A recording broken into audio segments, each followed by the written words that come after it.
história da transferência da capital para o Planalto Central do Brasil é uma história complexa e que envolve vários momentos da própria história do Brasil.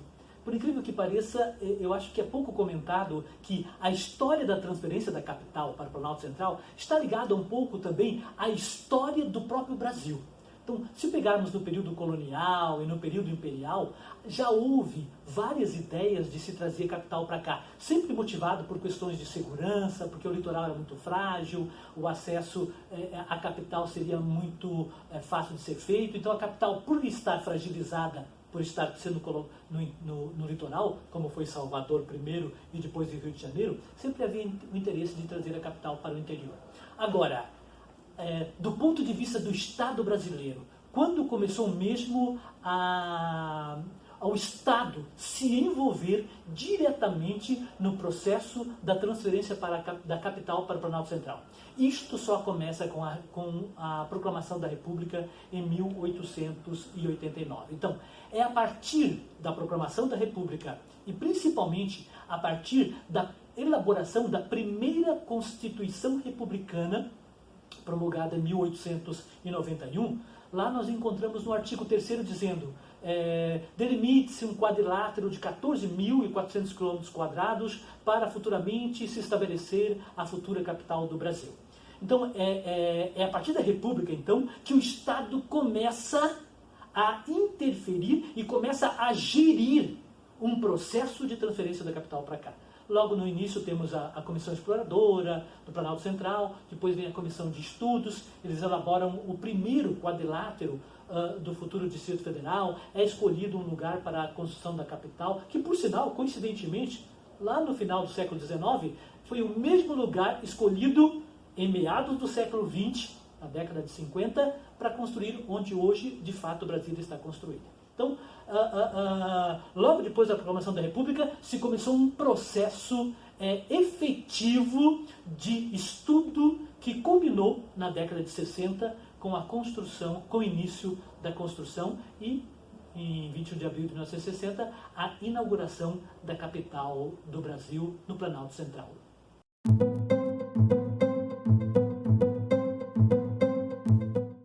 Quando falamos da construção de Brasília, já é clássico nos referirmos aos candangos, ou seja, os trabalhadores de Brasília adquiriram uma importância tão grande que eles não apenas foram caracterizados como operários da construção da nova capital. Não, aqui em Brasília, aqui neste sítio que foi construído, eles ganharam um nome próprio.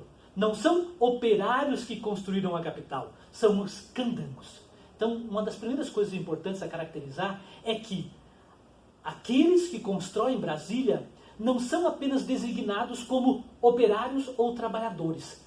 É criado um conceito específico para se referir a eles. São chamados os candangos. Então, de onde vieram esses candangos? É interessante que, num primeiro momento, a Nova Cap, que é a companhia urbanizadora e construtora da nova capital, no primeiro momento foi feito alguma propaganda. A Nova Cap, nas capitais brasileiras e no interior, foi lançado propaganda convidando operários para vir para cá. Mas a vinda foi tão grande de operários que logo em seguida não foi mais feito propaganda. A própria Nova Cap não só não fez propaganda, mas criou mecanismos para evitar um pouco o afluxo de operários para a construção de Brasília.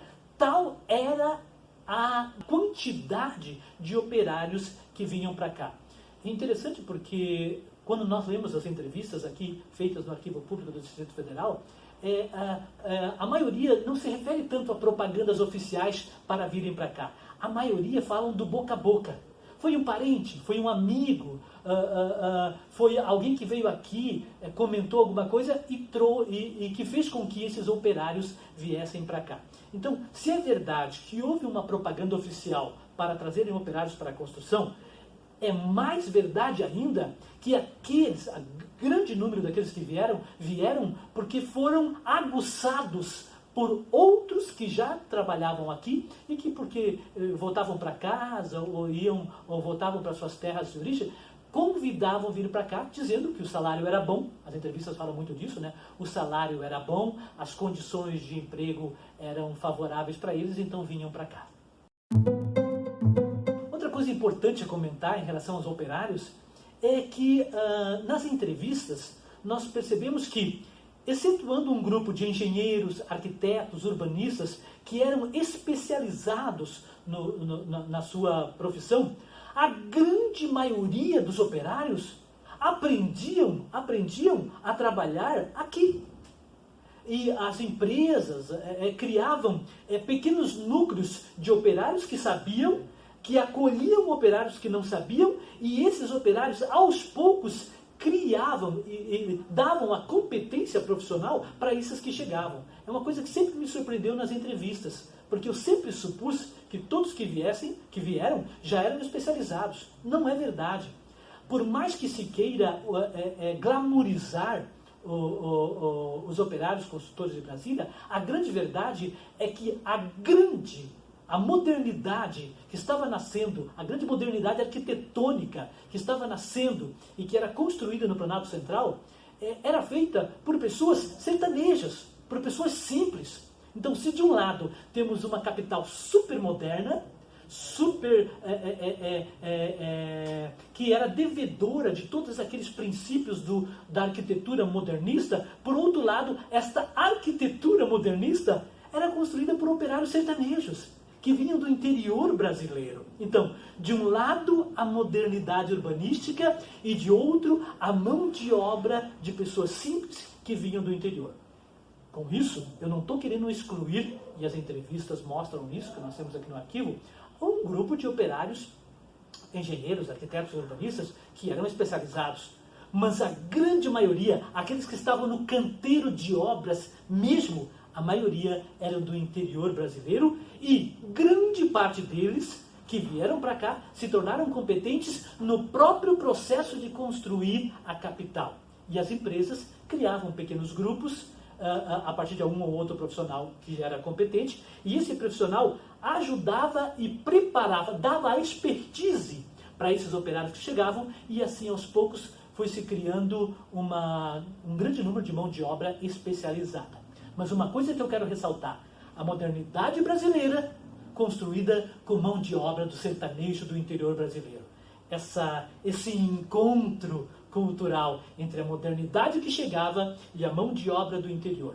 Então, não podemos, ao vermos a capital brasileira moderna, não podemos dizer que foi construída só por profissionais que já tinham os conceitos da modernidade. Não. Isso estava no estamento superior, arquitetos, engenheiros e urbanistas. Aquele que construía mesmo, que levantava os prédios, que armava, fazia as armações metálicas, que levantava, que mexia a betoneira, que colocava o concreto nas caixarias e que levantava os prédios, esses eram, em sua grande maioria, sertanejos e que vieram para cá a construir Brasília, buscando uma vida melhor. A grande maioria, nas entrevistas, fala muito disso, né? Queria melhores condições de vida para a esposa e para os filhos. Esse é um grande consenso que há entre os operários que vieram construir Brasília.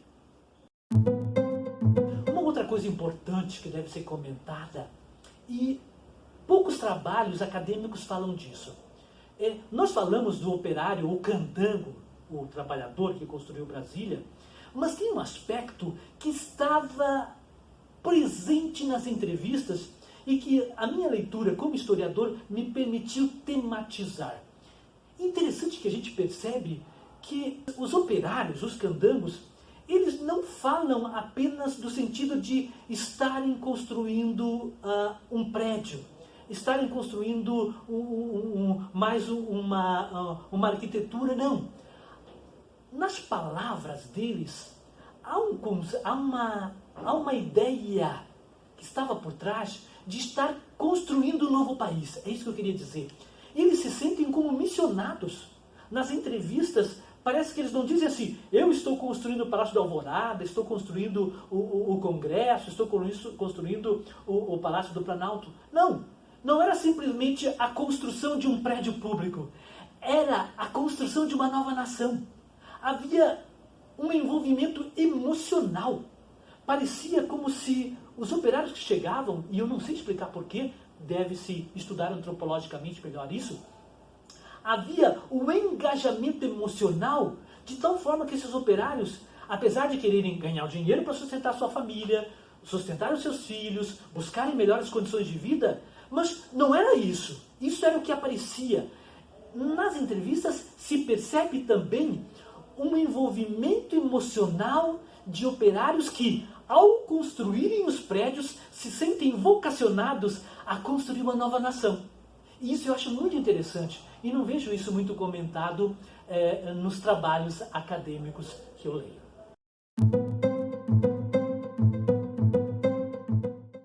Existe uma curiosidade que, ao ler as entrevistas do nosso programa de História Oral aqui, e também ler os livros de JK, há uma interessante estratégia que JK tinha em relação aos operários construtores de Brasília, aos candangos.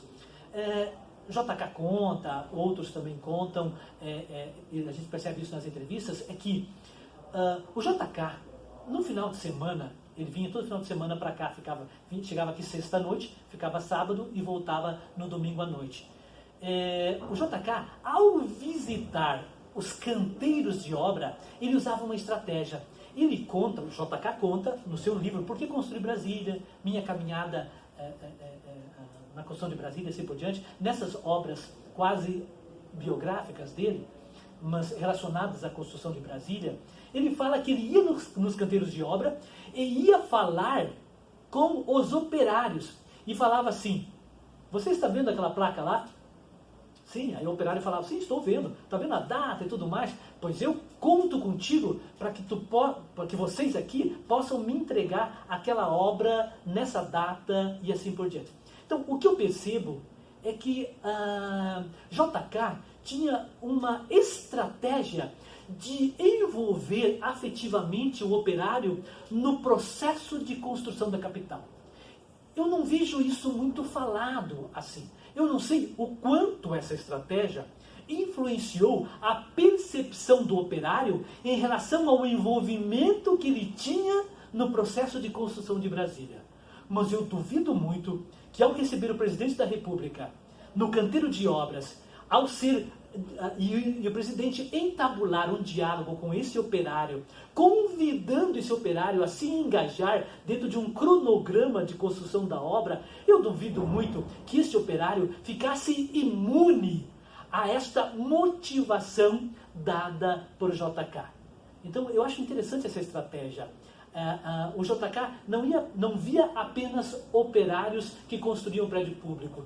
Parece que JK, como estratégia, claro, é uma estratégia na dinâmica de construção de Brasília, mas o presidente criava laços de envolvimento emocional e afetivo com aquele que construía o próprio prédio, engajando este operário numa dinâmica que ia além da própria atividade operária, mas engajando esse operário para um projeto que o JK apresentava para ele. Ou seja, ao construir o prédio, JK convidava este operário a ter a percepção que estava construindo uma nova nação. O quanto essa estratégia influenciou na percepção dos operários, isso um estudo pode fazer. Mas eu acho que essa estratégia é muito interessante e não poderia ser desconhecida em relação ao presidente JK e ao operário, ao trabalhador que construía Brasília. Você aconselharia hoje as pessoas tentarem a vida em Brasília?